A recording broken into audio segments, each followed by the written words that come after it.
yadda za ku sadu da matanku ba tare da sun ɗauki ciki ba. Saboda haka masana sun yi bayanin abubuwa da yawa masu hana samun ciki, amma ga kaɗan daga ciki wanda za mu kawo muku.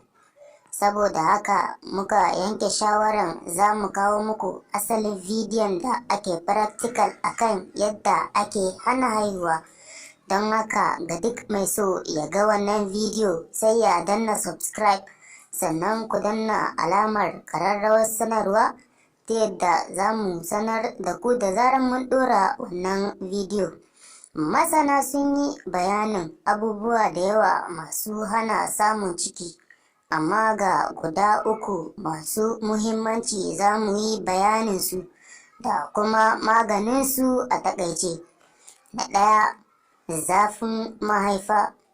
Kafin mu fara kan wannan zafin mahaifan, ya kamata mu sanar da ku asalin yadda za ku sadu da matanku ba tare da sun ɗauki ciki ba.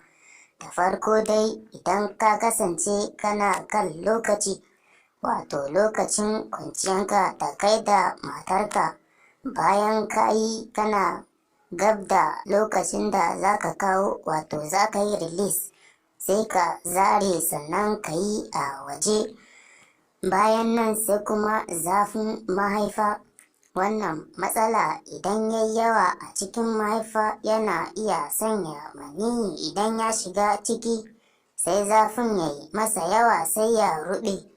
Domin maniyyi yana kasancewa a cikin mahaifa kwana 40 kamar yadda ya tabbata cikin hadisin manzon Allah sallallahu alaihi wasallam ya ce, hakika ɗayanku ana halittarsa a cikin mahaifarsa kwana 40 yana ɗigon maniyyi, sannan ya koma gudan jini misalin kwana 40, sannan ya koma tsoka kwana 40.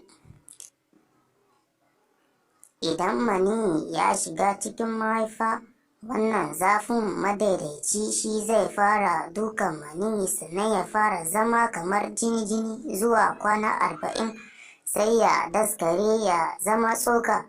Idan mahaifar mace tana da zafi da yawa kafin kwana 40, sai zafin ya yi yawa, wannan maniyyi sai ya ruɓe, kaga ciki ba zai samu ba.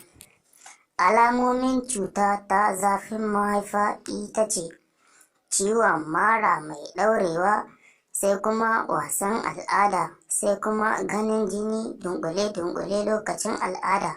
Maganin su shine sai ki nemi sanya da shammar da albabunaj da zuma, sai ki tafasa su ki ringa sha sau 3 a rana.